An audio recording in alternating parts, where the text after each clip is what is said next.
Hey everyone, welcome back. Hope you're having a fantastic day so far. So, back in October of this year, the Social Security Administration did announce a 2.5% cost of living adjustment for all Social Security beneficiaries. Of course, that was just like an increase that was supposed to keep up with inflation, so not technically a raise. But last night, the Senate passed a bill which would actually give a raise to right around 3 million Social Security beneficiaries. This raise is going to be anywhere between $300 all the way up to $750 on average. Some people actually receiving more than $1,000 per month. This bill is going to be life changing for millions of Social Security beneficiaries. We are going to be diving into that in today's video, but before we do so, if you would like to receive up to $200 in free stock or $200 in free cash, in a pinned comment below, I will be leaving a link to Robinhood. All you have to do is once you click on that link is just sign up for a free account and then simply link your bank account.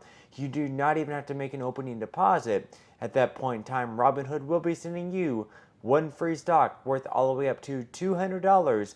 And if you'd rather just have the cash, all you have to do is once you receive the free stocks is just sell them for what they're worth and then transfer the cash value right back to your bank account. Okay, so once again, back in October, just a couple months ago, as we've heard, the Social Security Administration did announce a pay increase for all beneficiaries across the board by 2.5%.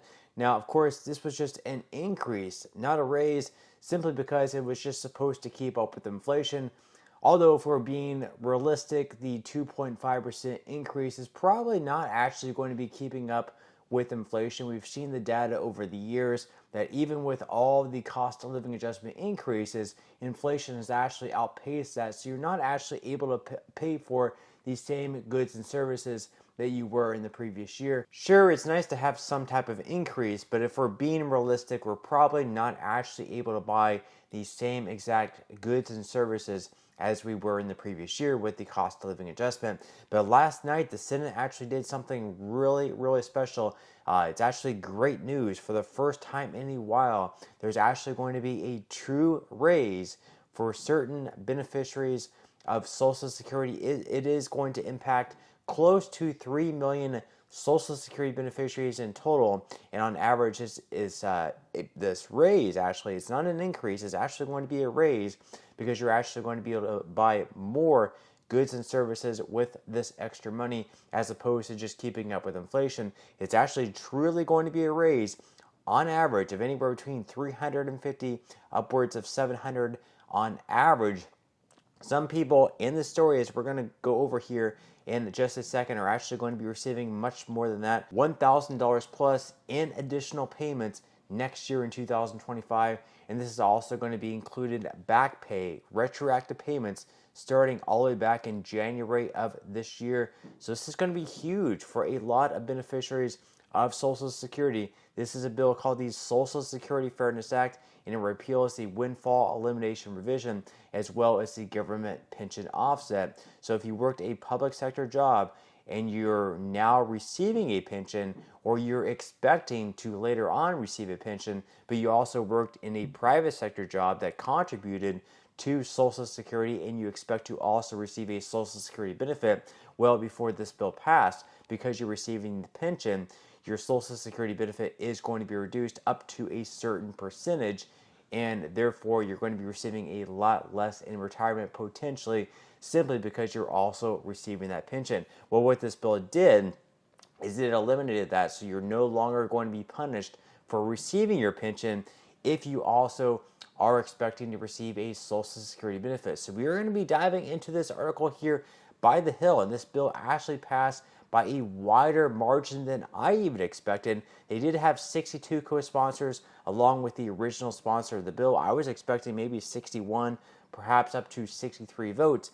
This bill actually ended up with 70 plus votes in the Senate. It passed by a landslide, a lot of bipartisan support. So according to the Hill, the Senate voted overwhelmingly in the early hours of Saturday to pass legislation to boost Social Security benefits for more than 2 million Americans. The legislation will repeal two statutes that have reduced payouts to state and local police firefighters, teachers, and other public sector workers and their spouses for years. The legislation passed by a vote of 76 to 20. President Biden is expected to sign it into law. And in a statement, Senator Susan Collins, the bill's sponsor, said it would address horrendous inequity. She highlighted the plight of teachers in Maine who worked their whole careers in the public sector under a state retirement system that did not include Social Security, and as a result received a fraction of the Social Security benefits earned by spouses who worked in the private sector after they died. So basically, whenever your spouse dies, you also receive some of their Social Security benefit through the survivor's benefits, but simply because these teachers were not paying into Social Security because their jobs did not do that. They weren't expected to receive Social Security benefits. Instead, they were contributing to their own pensions, and in retirement, they were receiving a pension instead of Social Security. When their husbands died, they only received a fraction of that benefit. Now, Collins has been working on the issue for more than 20 years and first introduced the bill in 2005. The bill will help more than 20,000 people in her home state of Maine. So she's been working on this since 2005, almost 20 years, and 20 years later, they were finally able to get this bill to pass. Now, the bill, the Social Security Fairness Act, will repeal the windfall elimination provision enacted in 1983, which reduces the Social Security benefits of workers who receive government pensions not covered by Social Security. It will also repeal the government pension offset enacted in 1977, which reduces benefits for spouses, widows, and widowers whose spouses receive public sector pensions. Now, Senator Sherrod Brown, the bill's Democratic sponsor, said the legislation would help bus drivers, teachers, and cafeteria workers in the public school system. He talked about a woman who drove a bus for disabled children in Lawrence County, Ohio for 40 years, whose Social Security benefit would be reduced from $2,100 a month all the way down to $500 a month under the current law. So under the current law, this bus driver was receiving or would be receiving a reduction in their Social Security benefit by right around $1,600 a month, simply because he's also going to be receiving a public pension. Now, simply because this bill passed, this person is now going to be receiving a raise of $1,600 a month. That is going to be absolutely life-changing money for this individual. I have to say, that would be such a change, going from expecting to receive $2,100 a month only to find out you're only going to be receiving $500 a month because you're also receiving a pension. But now that this bill passes, you're now going to be right back up to that $2,100 a month figure. What a difference that it's going to make during their retirement. Now, the Congressional Budget Office projects the legislation will add $196 billion to the federal deficit over the next 10 years and speed up Social Security's projected insolvency by 6 months. Senators passed the measure after defeating an amendment sponsored by Senator Rand Paul to offset the cost of the expanded benefits by gradually raising the retirement age from 67 to 70 over 12 years. And Rand Paul said in a statement that if we give new people more money, we have to take it from somewhere. We have to either borrow it or print it, but it has to come from somewhere. So Rand Paul was basically making the argument that sure, if we're going to give these people a pay raise, we should offset it somehow because it's going to cost right around $200 billion.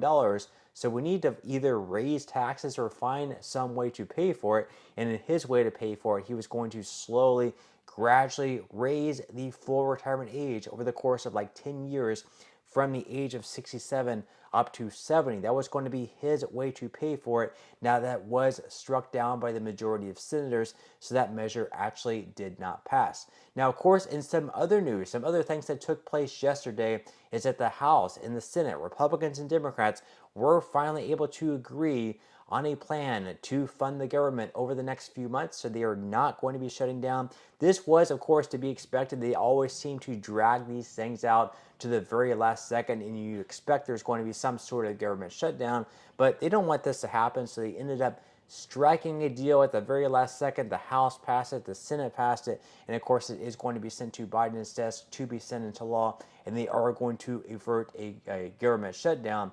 Now, of course, some of the measures were stripped from the original bill, including a pay raise for certain lawmakers. Now, actually, all of the lawmakers, all of Congress would have been receiving this raise, and apparently this raise was going to be like 3.86%. Now, interestingly enough, I think most people probably consider Congress's job over the past few years to not be the greatest, so they wouldn't really agree on giving them a raise. And secondly, if you're going to give them a raise, 3.86%. Now, if you look back at the cost of living adjustment for Social Security beneficiaries, it was only 2.5%. So are we really going to be giving members of Congress a raise that's higher than what we're giving Social Security beneficiaries? To me, that just does not make too much sense, and I'm really glad that they ended up shutting that down at the end of the day, and they are no longer going to be receiving a raise because, let's face it, members of Congress are receiving right around, I think, $186,000 per year. That is a lot of money. Plus, of course, they're receiving additional money for any like flight expenses, meal expenses, and stuff like that. So I'm really glad they ended up stripping that from the bill. But with that said, all in all, great news. They were able to pass this bill. It's going to help millions of Social Security beneficiaries. Leave your thoughts and comments below. I would definitely love to read them as always. But that's all we have for today's video, and I will see you in the next one.